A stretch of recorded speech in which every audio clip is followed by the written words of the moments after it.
all of you that have been watching me drink my butter coffee and wondering like how I'm just stirring it up and why I'm not blending it, I did today. So I blended my butter coffee today and it frothed up and everything. So you guys, I got an immersion blender.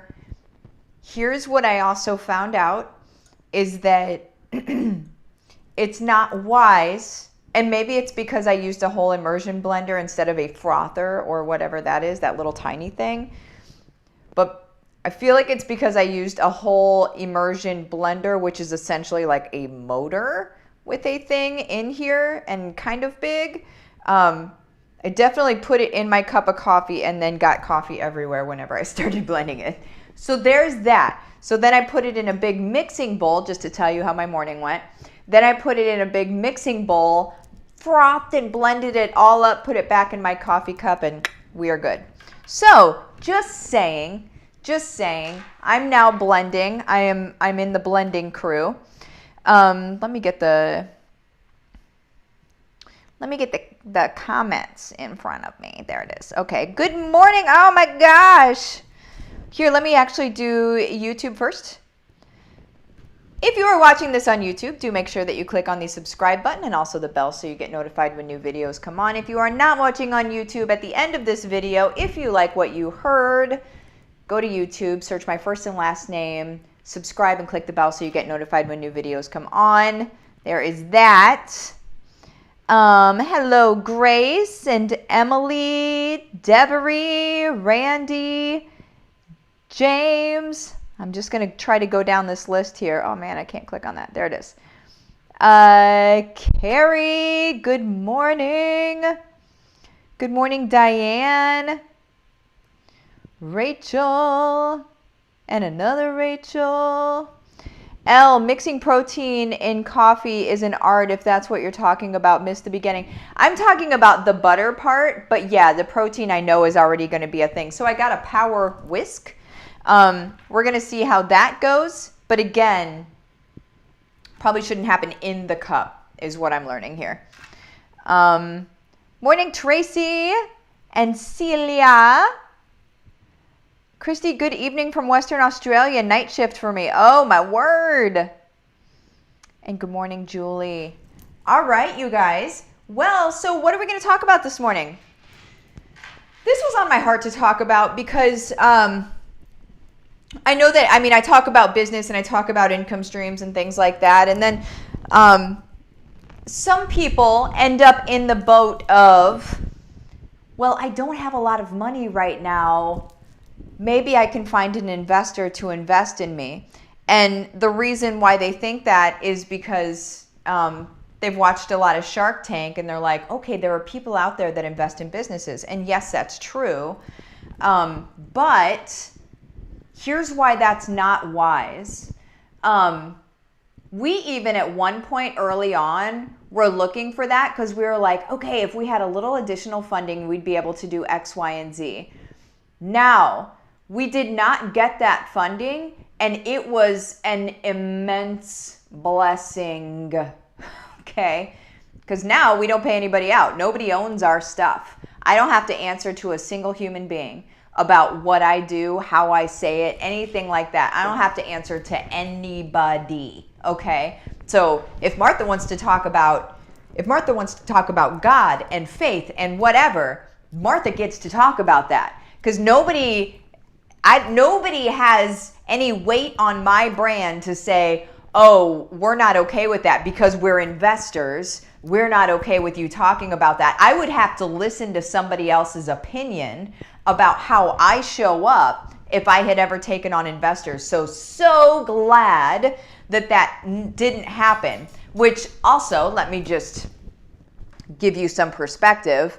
That was at the time a closed door that I was a bit upset about, and I was like, oh my goodness, what am I supposed to do? Right? So that's a door that God closed so that, the way I see it, later on I didn't have to answer to anybody and I can show up the way that I want to show up, right? And which makes all of the difference in the world. Okay, so here is what is better than having an investor. Okay, well, let me back up just a little bit. People think that they need an investor because I need to do this stuff and without money I can't do this stuff. Here's what they don't realize is the only reason that you would ever need an investor is if you had not properly gone through what is called proof of concept, okay? So proof of concept is creating a thing, putting it in front of the people that are supposed to, that need the thing, and then they buy the thing and the thing works for them. That is proof of concept, all right? Now, if you actually and really have proof of concept, then you don't need an investor. All you need to do is get it in front of your people and then they will buy it, okay? You don't need an investor. You are your own investor, okay? Because you have done the work, all right? The only time people think that they need investors is when they haven't done that work. I say this from knowing it.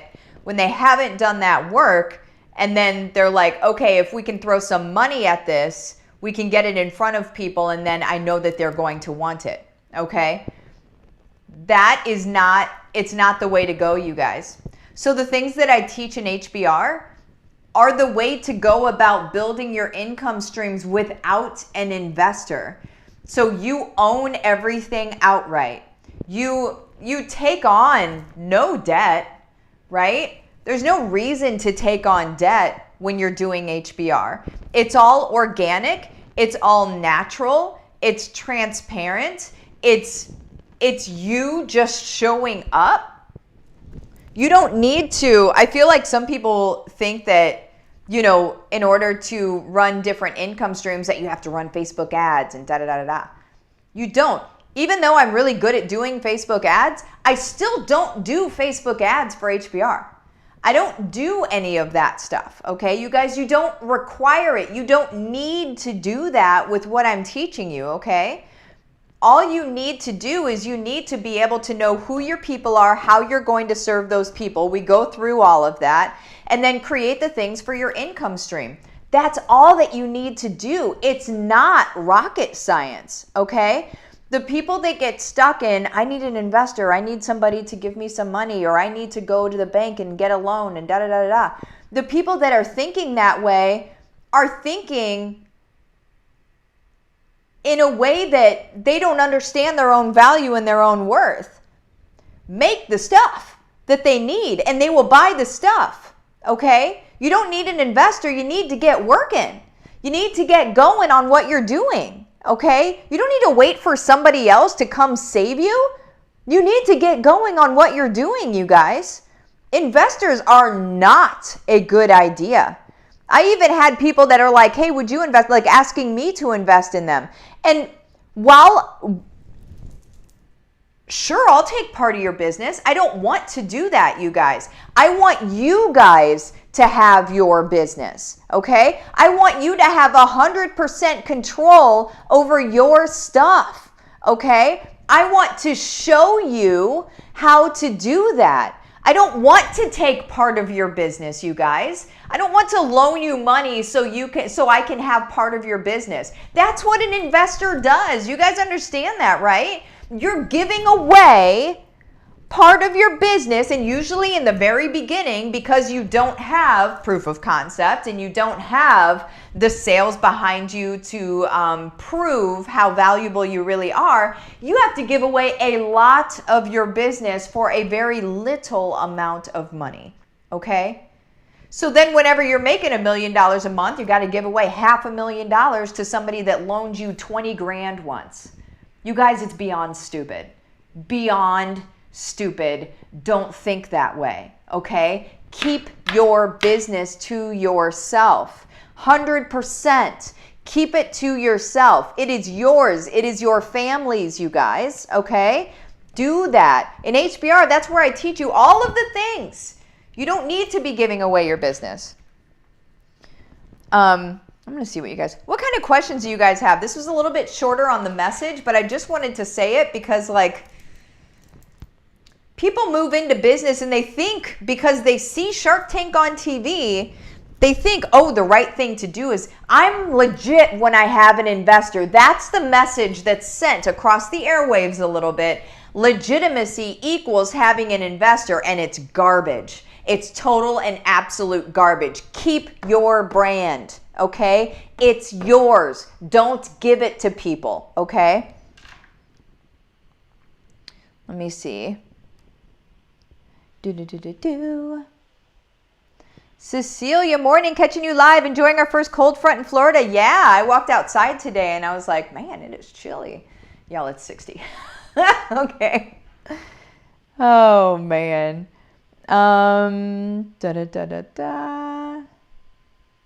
Ha, Rachel, yeah, I've had the same fun with frothing. That's hilarious.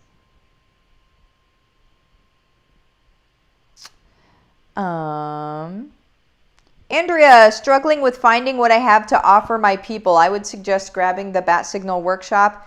If you're in HBR, I believe you are, go ahead and, jump on the momentum calls, ask questions in the group, get into things. Don't say you're struggling at something and sit there, okay? That's not how you're going to get out of struggling.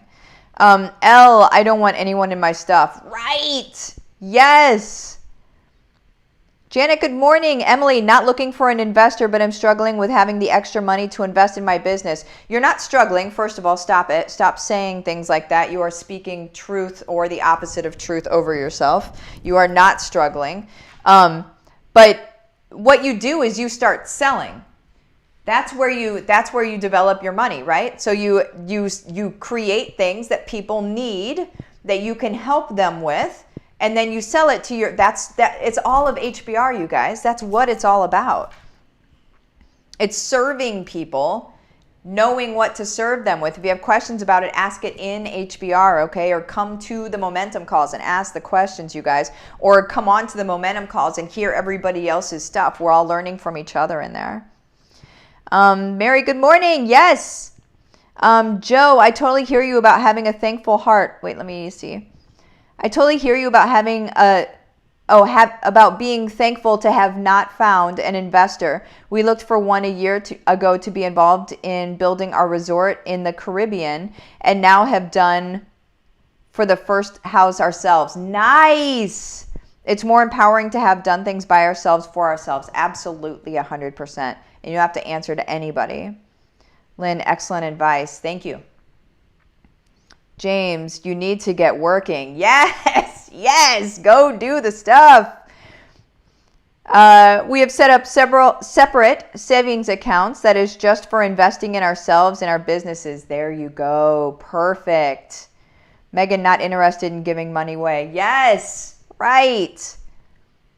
Money or decision making, either one of those things. No, that is ours. I'm almost more like with the money is whatever. Whatever.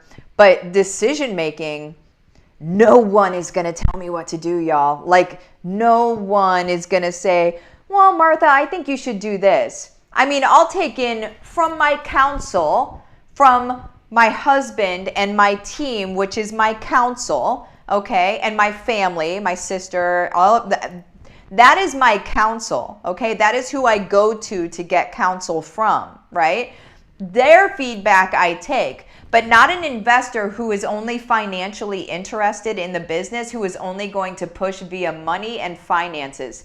Kick all the rocks. No, that is not how we're doing this here. I have the best idea, vision. I know it is. I will do it on my own or not at all. Boom. Devery, glad to hear the math. Truth. Heck, yes. TV is just to keep people glued to it so they won't think and do for themselves. Oh, I agree with you there.